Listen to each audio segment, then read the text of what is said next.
Hi, I'm Andy, and one of the things I've pondered a lot recently is why I'm a believer. So there's no believers in my immediate family.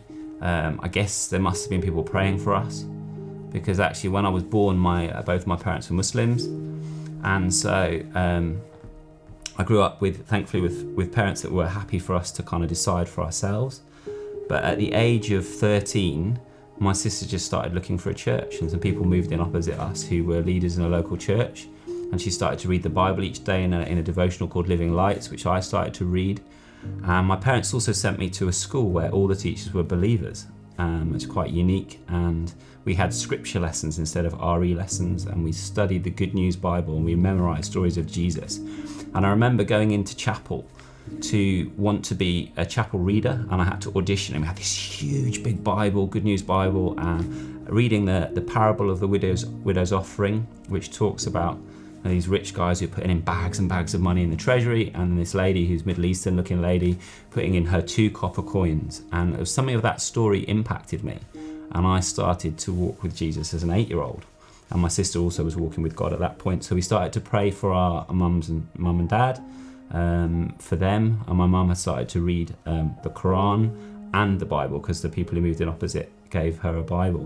We prayed for a while, and I went off to boarding school an hour and a half away in Canterbury, and had to go to Matins in the cathedral, but also got permission to go to a New Frontiers church down the road. So I used to go off in my uniform and stand out like a sore thumb there.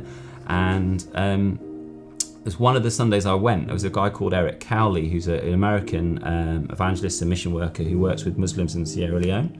And he happened to be coming back to the same family as me after the service to have lunch, and he prayed with me. And that was my first experience of being touched by the Spirit. And I remember thinking, just having this massive sense of relief that I didn't have to own a Ferrari.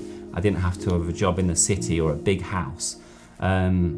But we also talked a bit about my mum and her background, and he said he'd love to meet her and that he's sure he would see her in heaven one day. And then fast forward on a few months, I was really struggling, had school exams, and we didn't have time to prepare for school exams like you do in the summer.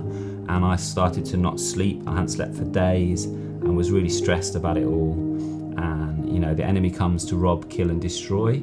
And I decided that I was going to end my life. So I got on a train, left Canterbury, went out to the countryside, and took a walk really. But as I sat down there and was trying to write a note to my family, I realised that the place was so peaceful. I could see the sunset, and I thought, I've got to go back and kind of face the music and deal with this. But there was a lot of shame and worry.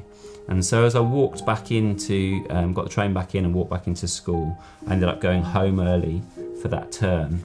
And my mum was obviously very worried about me, and I thought there was nothing good that could come of this. And it was actually then that I learnt this verse that says, Romans 8:28, that says, and we know in all things God works for the good of those who love him and are called according to his purposes.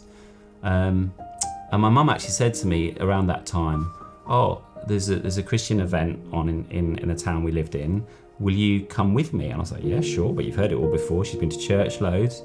And it turned out when we got there, it was Eric Cowley, the same man who'd prayed for me several months before, who was this mission worker in Sierra Leone. And I still thought, mum's heard it, she's not going to do anything. But he did the altar call kind of time at the end where he invited people to come to faith.